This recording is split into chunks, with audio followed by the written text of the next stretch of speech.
Shalom Jemaat GBI Sobat Setia Pati yang kami kasihi dimanapun Bapak Ibu Saudara sekalian berada. Selamat hari Minggu. Kita bersyukur, kita mengucap syukur bisa bertemu lagi dalam hadirat Tuhan. Walaupun dengan keadaan seperti ini, walaupun dengan ibadah online, tapi kita akan senantiasa bersukacita dan akan memuji Tuhan bersama-sama. Kami mengajak Bapak Ibu Saudara sekalian untuk memuji Tuhan bersama-sama di kesempatan hari ini. Marilah kita satukan hati, satukan pikiran untuk menyerahkan diri kita pada Tuhan. Mari kita sama-sama memuji nama Tuhan dengan nyanyikan Pujilah Aku Tuhan.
bersama-sama berdoa.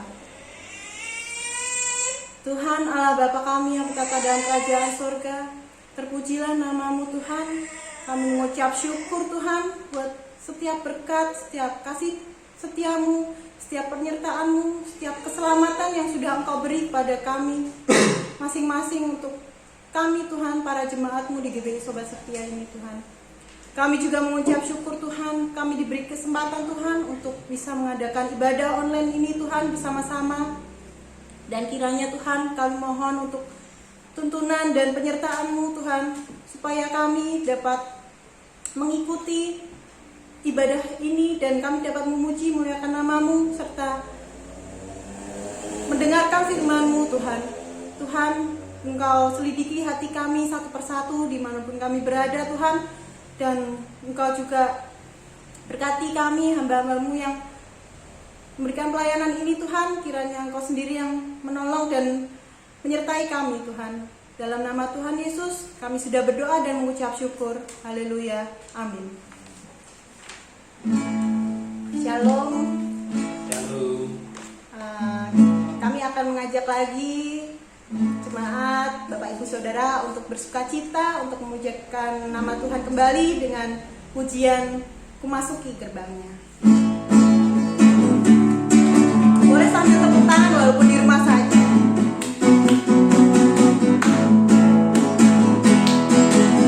Masuki gerbangnya dengan hati bersyukur, halamannya dengan pujian. Hari ini hari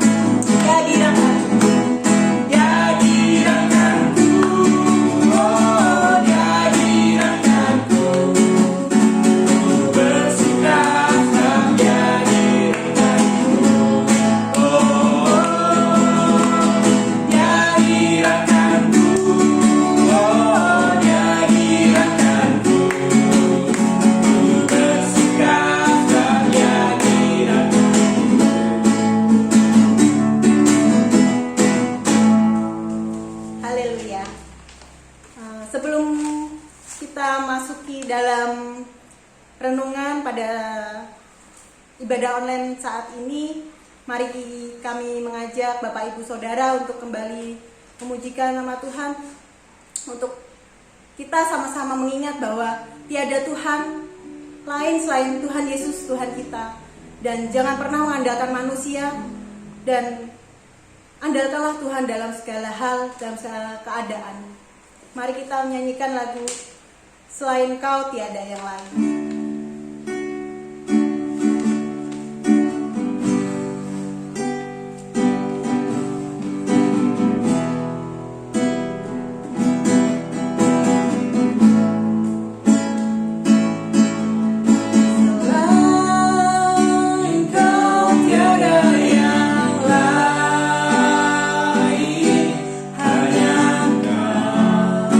Milikku di surga.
firman Tuhan, mari kita berdoa.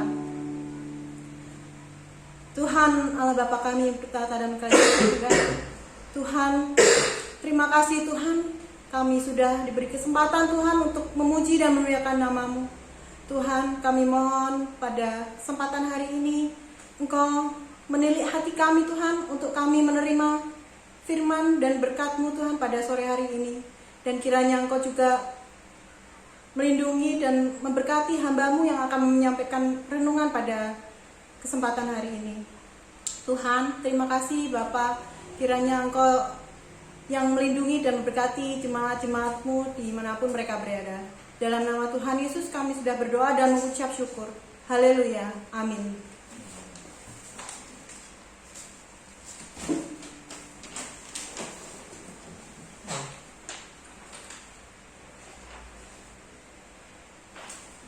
Shalom, Bapak, Ibu, dan Saudara yang terkasih di dalam Tuhan, khususnya Jemaat GBI Coba Setia yang terkasih dalam Tuhan. Damai sejahtera, pada hari yang indah ini saya akan membagikan renungan firman Tuhan yang sungguh luar biasa, supaya menjadikan berkat dan menjadikan hidup ini lebih bermakna dan berkenan di hadapan Tuhan Allah kita Yesus Kristus. Pada hari ini, hari Minggu, yang dimana kita harus wajib pergi untuk ke gereja, memuji, menyembah, mendengarkan firman Tuhan. Akan tetapi kondisi yang memang tidak memungkinkan untuk kita beribadah, karena kita juga hidup di dalam aturan, di tatanan pemerintahan. Jadi kita juga wajib untuk bisa mentaatinya. Tetapi firman Tuhan tidak harus berada di dalam gereja, tapi kita berusaha untuk mencari, mendapatkan firman Tuhan. Dan sekarang kita bersama-sama mendengarkan firman Tuhan. Renungan ini berupa ibadah offline yang akan saya sampaikan. Oleh karena itu, mari kita bersama-sama mendengarkan dan kita siapkan hati, telinga kita untuk mendengarkan firman Tuhan. Bapak Ibu yang terkasih di dalam Tuhan, sebelum kita masuk ke dalam renungan firman Tuhan, mari kita buka bersama Alkitab kita di dalam Ulangan 8 ayat 1 sampai yang ke-6.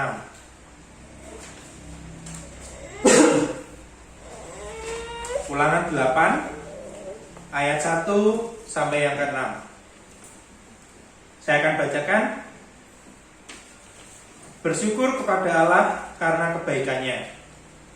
Segenap perintah yang kusampaikan kepadamu pada hari ini haruslah kamu lakukan dengan setia, supaya kamu hidup dan bertambah banyak, dan kamu memasuki serta menduduki negeri yang dijanjikan Tuhan dengan sumpah kepada nenek moyangmu. Ingatlah kepada seluruh perjalanan yang kau lakukan atas kehendak Tuhan Allahmu di padang gurun selama 40 tahun ini, dengan maksud merendahkan hatimu dan mencobai engkau untuk mengetahui apa yang ada dalam hatimu, yakni apakah engkau berpegang pada perintahnya atau tidak. Jadi kita merendahkan hatimu, membiarkan engkau lapar, dan memberi engkau makan mana yang tidak kau kenal dan yang juga tidak dikenal oleh nenek moyangmu, untuk membuat engkau mengerti bahwa manusia hidup bukan dari roti saja, tetapi manusia hidup dari segala yang diucapkan Tuhan. Pakaianmu tidaklah menjadi buruk di tubuhmu, dan kakimu tidaklah menjadi bengkak selama 40 tahun ini. Maka haruslah engkau insaf bahwa Tuhan Allahmu mengajari engkau seperti seseorang mengajari anaknya. Ayat yang ke-6. Oleh sebab itu, haruslah engkau berpegang pada perintah Tuhan Allahmu dengan hidup menurut jalan yang ditunjukkannya dengan takut akan Dia. Saya ulangi ayat yang ke-6, Bapak Ibu dan Saudara bisa digarisbawahi. Oleh sebab itu, haruslah engkau berpegang pada perintah Tuhan Allahmu dengan hidup menurut jalan yang ditunjukkannya dan dengan takut akan Dia. Amin. Demikian firman Tuhan dari Ulangan pasal yang ke-8 ayat 1 sampai yang ke-6. Bapak Ibu dan Saudara yang terkasih dalam Tuhan, pada kesempatan di hari yang indah ini, renungan firman Tuhan saya berikan judul berserah. Berserah, hidup memang penuh dengan pilihan. Pasrah dan berserah memiliki sebuah arti yang sangat berbeda. Kadang orang beranggapan pasrah dan berserah itu sama, tetapi dalam hal tindakan atau kata lainnya aksi berbeda, sangat berbeda. Pasrah dalam sebuah tindakan atau kata lainnya aksi hanya memberikan sesuatu yang sifatnya negatif, pesimis, kemudian tidak mendapatkan sebuah jalan keluar, hanya terdiam. Itu yang dinamakan oleh pasrah. Kita selalu berpesimis, kita pasrah sajalah, tapi tidak ada tindakan dalam hal itu. Tidak ada reaksi dalam diri kita, tidak ada aksi yang nyata dalam hidup kita. Itu pasrah dan selalu berpikiran yang negatif. Nanti kalau seperti ini bagaimana? Nanti kalau seperti itu bagaimana? Nah, itulah pasrah. Berbeda sekali dengan berserah. Berserah yaitu hal tindakan, dengan kata lain sebuah aksi yang menunjukkan berpikiran yang tenang, kemudian berpikiran yang positif, dan yang paling utama kita berserah kepada Tuhan, percaya bahwa Tuhan ada bersama kita. Kehendak Tuhan selalu ada dalam diri kita, dan kita tidak pernah ragu. Nah, itulah yang namanya berserah. Ada aksi yang nyata, ada aksi yang hidup untuk mencari jalan keluar. Hidup ini memang tidak selalu mulus.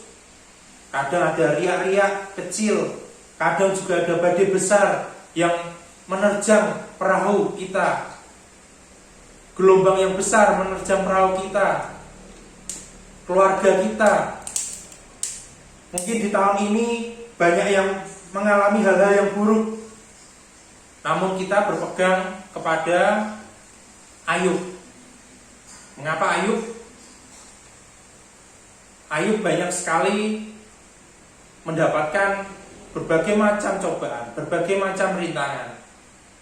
Dan pasti Bapak, Ibu, dan Saudara tahu cerita akhirnya bahwa Ayub sangat setia. Dan satu yang dikatakan oleh Ayub, dengarkan baik-baik, dengan telanjang aku keluar dari kandungan ibuku, dengan telanjang juga aku akan kembali ke dalamnya. Tuhan yang memberi, Tuhan yang mengambil, terpujilah nama Tuhan. Itu yang dikatakan Ayub. Kita keluar dari kandungan ibu, lahir di dunia ini tanpa membawa apa-apa. Kita telanjang, dan sesudah waktunya kita akan kembali lagi, kita akan telanjang dan akan kembali lagi ke dalam tanah. Itu. Jadi semua apa yang kita miliki di dunia ini akan hilang, akan lenyap, tidak akan terbawa sampai kita mati. Saya akan bersaksi dari berserah ini, dari judul berserah ini. Kemarin saya memang sedang, bukan saya, tapi keluarga di tempat ini merasakan duka yang sangat mendalam atas meninggalnya Bapak Gembala, ayah kita, ayah saya, ayah kakak saya, adik saya, suami dari Ibu Gembala. Pada saat itu kondisi malam hari dan Bapak terasa badannya tidak enak, pasti karena kondisi positif. Jadi kepala agak pening, gelir, dan kondisi tubuh tidak seimbang. Kemudian masuk ke dalam kamar mandi, dan disitulah Bapak jatuh. Bapak jatuh dan nafasnya semakin cepat, terenggos-enggos seperti itu. Dan di situ posisi jam 10 malam, Ibu istirahat dan hanya saya yang ingin menonton TV dan menunggu Bapak karena posisi di kamar mandi, ingin ganti pakaian seperti itu. Dan tidak lama saya menghidupkan TV, terdengar suara jatuh seperti itu. Dan saya langsung lari, terlihat Bapak sudah jatuh. Di situ masih sadar, tapi nafasnya sudah tersenggos-senggos sangat cepat sekali. Dan saya susah untuk membangunkan karena posisi Bapak yang tubuhnya besar dan saya sendiri di situ. Dan memang saya tidak membangunkan Ibu karena Ibu sedang istirahat juga, dan kondisi Bapak juga positif. Dan saya pun merasa saya acuh, cuek. Saya tidak memikirkan tertular atau bagaimana. Yang penting saya bisa merawat kondisi dari orang tua saya. Setelah jatuh, mencoba, saya hanya memohon pada Tuhan. Ya Tuhan, Tuhan tolong Tuhan, berikan saya kekuatan, berikan saya energi ini untuk bisa mengangkat ayah saya ini. Terus pikiran saya kondisikan tenang. Saya kondisikan bagaimana saya harus berpikir untuk mencari pertolongan. Ini bukan masalah sakit biasa, tetapi masalah sakit yang menular, seperti itu. Jadi mungkin saya telepon ke si A atau si B, mungkin ada rasa takut atau rasa bagaimana, yang hanya pikiran saya hanya tertuju pada ambulan, itu saja. Dan saya diarahkan, saya menelpon ke teman-teman saya, polisi, PMI dan lain sebagainya. Diarahkan mereka, saya mencoba telepon, terus mencoba telepon Pak RT. Mereka tidak datang, tetapi dia mencoba untuk menelponkan. Hanya ambulan yang dalam pikiran saya. Dan siapa cepat ambulan datang dari RT, maksudnya saya dari desa, terus kemudian dari PMI. Ternyata yang paling cepat PMI datang di situ. Ada kalau nggak salah ada 30 menit saya bersama Bapak di kamar mandi. Saya dudukkan di kloset, kemudian saya ajak nyanyi, saya ajak berdoa, pokoknya saya ajak komunikasi Bapak, supaya saya merasa tenang, merasa terhibur sendiri. Karena saya juga menunggu telepon dari ambulan, dari RT dan lain sebagainya. Saya harus bersikap tenang seperti itu, dan saya tidak menghubungi siapa-siapa untuk datang ke situ. Dan setelah singkat cerita, ambulan datang, terus langsung dibawa ke rumah sakit Mardi Rahayu. Dan pas pada saat itu malam harinya, setelah Bapak jatuh, kakak saya, Mbak Eksi, menghubungi kalau ada kamar.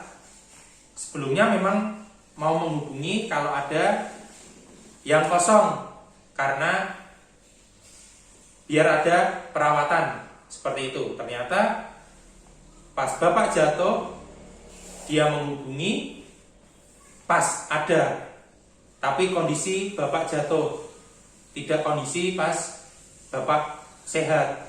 Jadi ada kamar kosong, tetapi Bapak kondisi jatuh dan kepalanya di sini bocor seperti itu. Singkat cerita, sampai di sana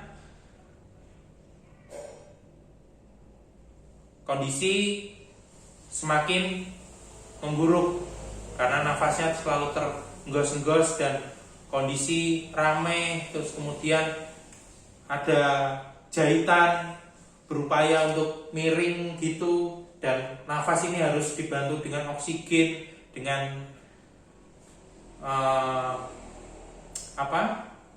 tekanan yang tinggi karena harus benar-benar mendapatkan oksigen seperti itu. Singkat cerita, harus mendapatkan pertolongan dari rumah sakit, diberikan nafas bantuan, dimasukkan alat ventilator kalau nggak salah itu, dan paginya Bapak dipanggil Tuhan seperti itu. Dan saya selalu teringat di dalam kondisi Bapak sedang dijahit kepalanya, Bapak sedang merasakan kondisi tubuhnya yang sangat terbatas untuk bernafas. Di situ Bapak masih teringat untuk berkhotbah. Entah apa yang di dalam pikirannya, saya tidak tahu. Selalu seperti ada kata-kata khotbah, memberikan khotbah di situ, ayat, terus kemudian ada apapun yang berkaitan dengan khotbah. Tidak khotbah yang runtut, bagus, tidak, tapi hanya sepenggal-sepenggal. Tetapi di situ kata-kata khotbah di situ, ayat ini seperti itu. Saya berpikir, apakah ini yang selalu ada dalam pikiran dari orang tua saya ya Tuhan? Selalu memberikan sebuah berkat, sebuah nasihat agar menjadikan kita umatnya ini lebih bermakna di hadapan-Mu. Kemudian saya juga teringat sebelum Bapak sakit, hari Minggu selalu saja diberikan khotbah yang sifatnya tidak apa-apa kalau saya dipanggil Tuhan, saya siap untuk dipanggil Tuhan, kita ini camat, calon mati. Jadi Bapak seakan-akan memang sudah siap untuk dipanggil oleh Tuhan dengan cara apapun. Dan di situ kita diajarkan, saya sebagai anaknya diajarkan untuk menerimanya. Tidak usah ditangisi, tidak usah disedihkan atau tidak usah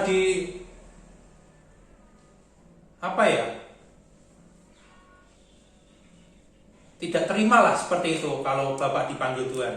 Dan di sini saya bangga. Karena apa? Tuhan sudah memilih Bapak untuk bisa mengakhiri, sudah selesai, sudah saatnya ada yang meneruskan. Saatnya Bapak untuk beristirahat. Karena dari awal mula sampai sekarang perjuangannya begitu besar. Sampai sekarang ini sudah bisa merasakan anak-anaknya, melihat sudah berumah tangga semua, sudah bisa melihat cucu-cucunya semua, sudah memberikan banyak hal pengajaran sehingga anak-anaknya menjadi anak yang luar biasa. Seperti itu.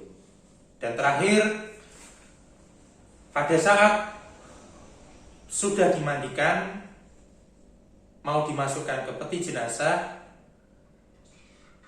sebelumnya saya memang tidak mau untuk datang untuk melihat Bapak dimandikan dan dimasukkan ke peti.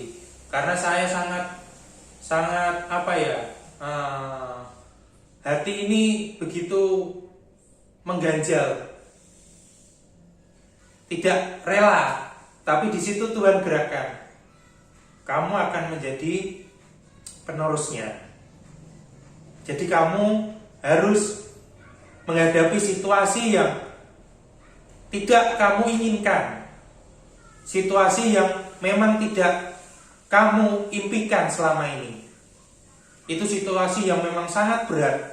Hanya saya seorang yang ada di dekat situ bersama kakak saya, Mbak Esi, di situ menemani. Saya putuskan untuk bisa melihat Bapak dimandikan, dan setelah dimandikan dimasukkan ke dalam peti. Saya cegah dulu untuk menutup. Tunggu dulu, saya akan berdoa. Saya akan berdoa untuk Bapak terakhir kalinya.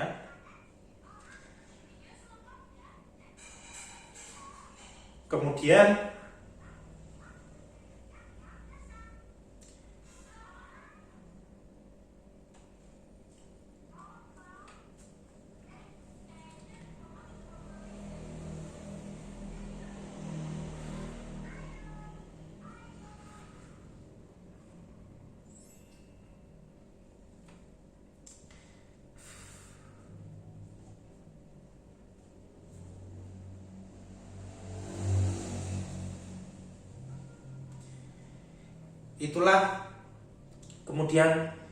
itulah terakhir kalinya saya harus melayani orang tua saya sendiri dengan kondisi sudah terpanggil oleh Tuhan. Itu yang Tuhan inginkan.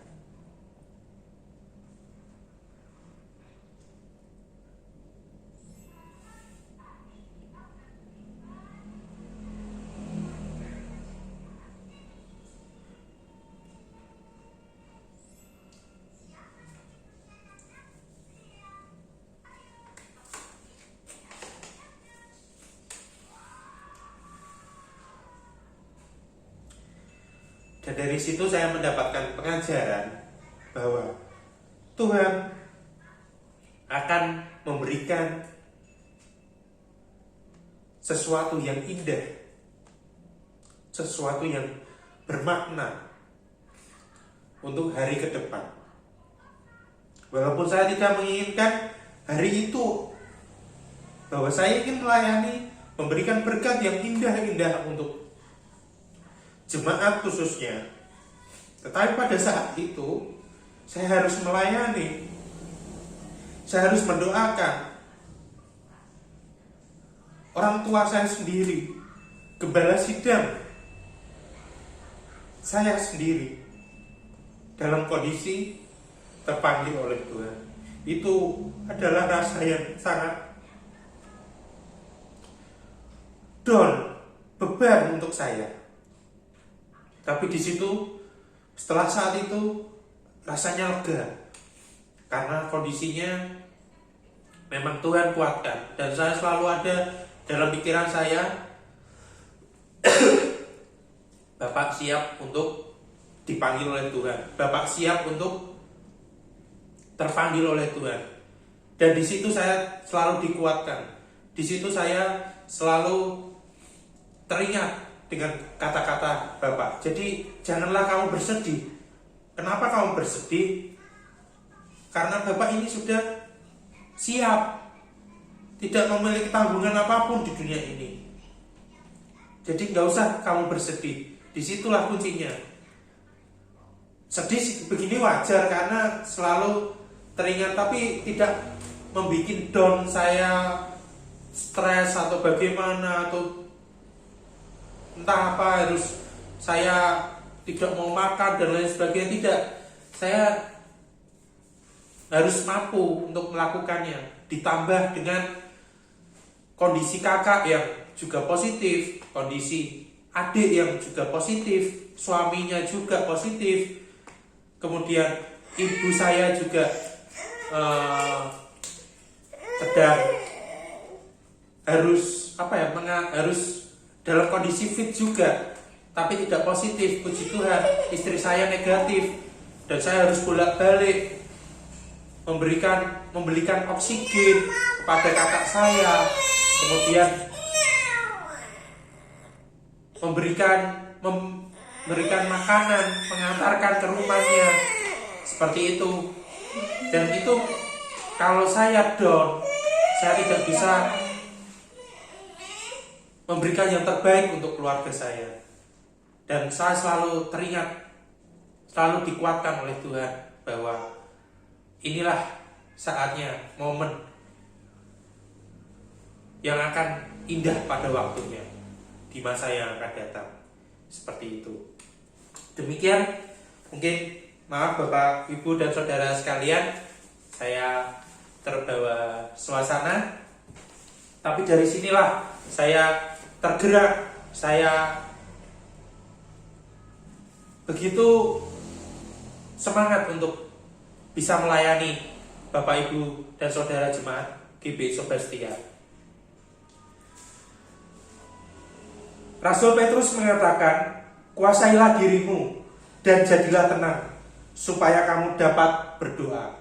Kuasailah diri kita, pikiran tenang, andalkan Tuhan, supaya kita bisa berdoa. Itu yang selalu diajarkan oleh orang tua saya, bapak yang selalu menguatkan iman, mengkondisikan diri ini untuk bisa tenang dalam situasi apapun, situasi yang paling berat. Memang mudah untuk bersyukur kita dalam hidup. Pada saat kita aman, berkecukupan, kita gampang untuk bersyukur. Tetapi apa yang kita lakukan atau apa yang kita rasakan kalau kondisi kita memang tidak kita inginkan, apakah kita mampu untuk bersyukur? Dalam kondisi apa yang kita tidak impikan, apakah kita dapat bersyukur? Dari situ saya baru mengetahui bahwa kondisi yang memang sangat berat, kita harus sangat bersyukur, harus selalu bersyukur. Karena disitulah iman kita akan teruji, ketaatan kita akan teruji di situ. Yang mempercayai bahwa segala sesuatu yang indah pada waktunya dan ketaatan menerima kehendaknya, walaupun keadaan tidak sesuai dengan apa yang kita harapkan, dan Tuhan akan melihat apakah imanmu dapat menerima apa yang kamu lihat sekarang ini yang tidak sesuai apa yang kamu inginkan. Tetapi dengan kamu menerimanya dengan penuh berserah, jalan Tuhan, rencana Tuhan yang indah sudah disiapkan untuk kamu yang berserah kepadanya. Kalau dalam kondisi yang tidak kita inginkan, tidak kita impikan, tetapi kita tetap berserah, kita tetap bersyukur, kita tetap taat, di sini jelas bahwa Tuhan akan menyiapkan jalan yang indah bagi kamu yang berserah kepadanya. Itu yang patut Bapak, Ibu, dan Saudara garis bawahi, bahwa itu benar-benar terbukti. Itu benar-benar janji Tuhan. Janji Tuhan, ya dan amin. Jadi kalau kita tetap berserah kepada Tuhan, pasti Tuhan akan memberikan jalan yang terbaik, jalan yang indah. Tidak usah terlalu terbawa suasana yang berlarut-larut. Oke, memang banyak kenangan, tetapi dari kenangan itu tidak usahlah diingat-ingat, tidak usah untuk dijadikan beban, tetapi diambil positifnya, baiknya, untuk kita melaju ke depan dengan lebih baik lagi dan bermakna di hadapan Tuhan Allah kita.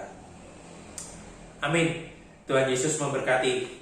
Demikian firman Tuhan pada hari ini, hari yang indah, hari yang penuh dengan berkat.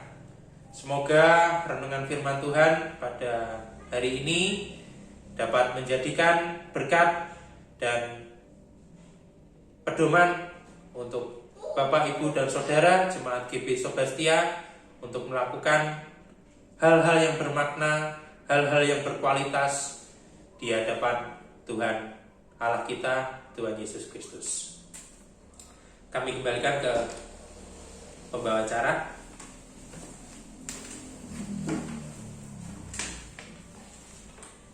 Puji nama Tuhan. Terima kasih pada Bapak, Ibu, dan Saudara sekalian yang bisa mengikuti ibadah online pada hari Minggu ini. Dan kami juga mengucapkan terima kasih untuk dukungan dan doanya. Dan mari kita sebelum menutup ibadah ini, kita akan menyanyikan pujian Terima kasih Yesus.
Jaga kesehatan dan jaga imun.